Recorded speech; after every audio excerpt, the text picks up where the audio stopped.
Hello my dear friends, welcome to my channel. ఈ రోజు recipe వచ్చేసి మిక్స్డ్ వెజ్ రాగి సూప్ అండి. పిల్లలకి ఈ విధంగా చేసి పెడితే ఇష్టంగా తింటారు. వెజిటేబుల్స్ కూడా చాలామంది తినను అని మారం చేసే వాళ్ళు కూడా ఈ విధంగా సూప్ లాగా చేసిస్తే ఇష్టంగా కూడా తాగుతారు. మీరు ఒకసారి ట్రై చేయండి. నచ్చితే లైక్ చేయడం మాత్రం మర్చిపోకండి. దానికోసం ఈ విధంగా మిక్స్డ్ వెజ్జీస్ అన్ని కట్ చేసుకున్నాను.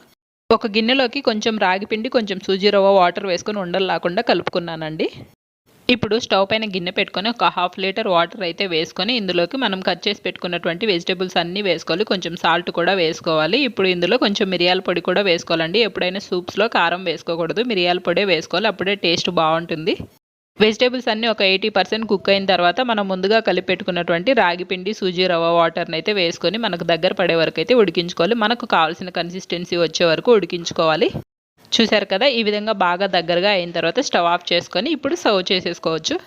ఈ విధంగా మిక్స్డ్ వెజిటేబుల్స్ అన్నీ యాడ్ చేసి రాగిపిండితో సూప్ చేసి పెట్టారంటే వెజిటేబుల్స్ తినని వారు కూడా ఇష్టంగా తింటారండి. మరి మీకు ఈ రెసిపీ నచ్చినట్టయితే లైక్ చేయండి. Please subscribe.